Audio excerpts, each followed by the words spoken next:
Hey guys, I'm working on this 55. I wanted to show you, I want to make a separate video of what I'm doing here because it's kind of a delicate process, I guess you'd call it, or intricate process. And I want you guys to be able to see how I do this. And let me get my camera moved around here and I'll show you what I'm talking about. All right. So what we got here, we got what's called the dog leg. So it comes down and out and down, and this is the rocker panel here. If you guys saw my other videos, these rocker panels, when I bought this 55, they had been replaced already, and they were in pretty good shape. You could tell they were old, but they were in pretty good shape. But again, they were pop riveted. You can see the pop rivet holes. All they had on was pop riveted on. And this is what was down in this corner down here. This piece here was down in that corner, and as you can see, it's been patched together, and it's got a really horrible looking weld job on it. I mean, it looks like crap. You know, it's pretty bad shape. And then I had, right in this area here, I had a big blob of body putty that just was kind of stuffed in there, and they sanded it to make the proper contours. And I don't like doing that kind of work. I like trying to make this stuff nice, even though it's extra work for me.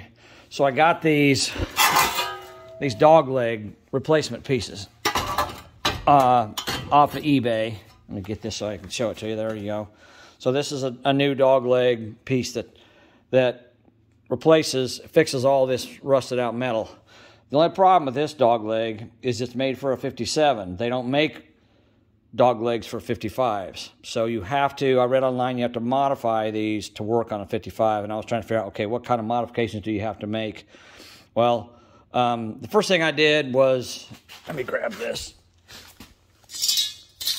First thing I did was, I didn't want to cut into the outside body of the car. I didn't want to have to mess with this piece of trim. I wanted to try to leave that alone. This is all good solid metal, and you can see I've ground it down. You can see it's nice clean metal there. So it's a good solid surface to weld to. So first thing I did was, in order to prevent myself from having to mess with the outside of the body, I cut this piece off. Get the camera back there. I cut this piece off, this dog leg, so I would be mounting inside here, okay? So that's the first thing I did. And then I cut that ugly piece of the rocker panel down here and the fender lip. I cut that ugly piece out because I knew I wasn't going to want it in there either. But I left, if you notice, I left a little bit of a lip here because I'm going to overlap this. I'm going to clean all this off and overlap it. So what I did, when I put this up there and get this in place, I got to looking at it, and it fits pretty well here. It's basically the right dimensions and all that. It comes down and it fits over the rocker panel really well. So I think it's fine here. The problem that you run into is there's two things. First of all, right here in this corner, this crease right here doesn't allow you to push the fender back, or the piece back into the fender the way you're supposed to. And the other problem, the biggest problem, is, as you can see, a 57 Chevy fender has a lot wider lip here than a 55 does. So I got a overlap here of probably half an inch, maybe 5/8 of an inch. I got an overlap here that I need to do something with.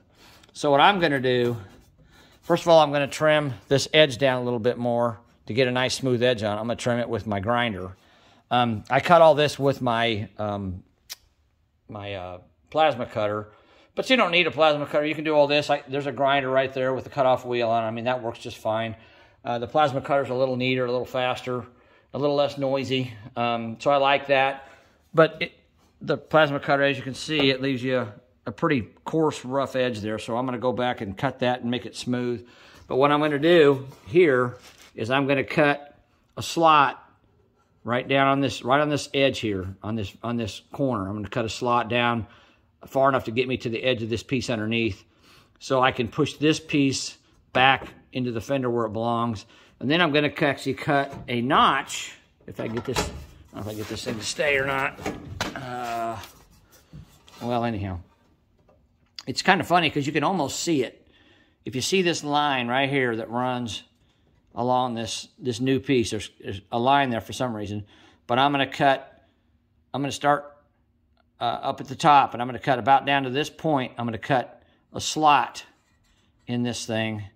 I'm going to cut one piece, one side right here, and then one piece right on the edge, and then I'm going to push this together and weld it back up, and that'll give me a match for this. Now this here, right here, this fender lip has a nice curve in it. This fender lip does not. So again, when I slot this, I can hammer this down to match the original fender, and then it'll just basically blend into what's going on down here, and should look pretty good. So let me do that, and then when I'm done with that, I'll show you how it looks. But I just wanted to show you this to get started on this. This is kind of a complicated process, like I said. So you guys will, hopefully someone can use this to figure out how to make the 57 dog legs work on the 55. So let me get these cuts made, and then we'll come back and look at it.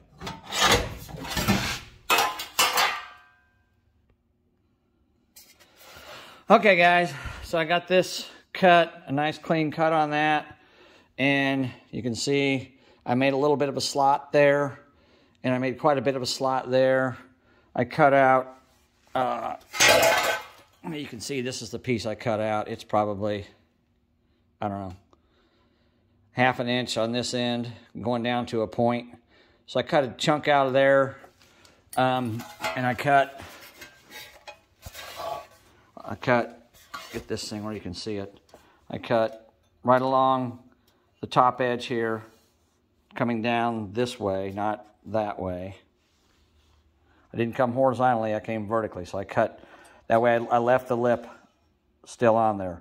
And then I came in ½ an inch and cut another slot, and they met together right here in the end there.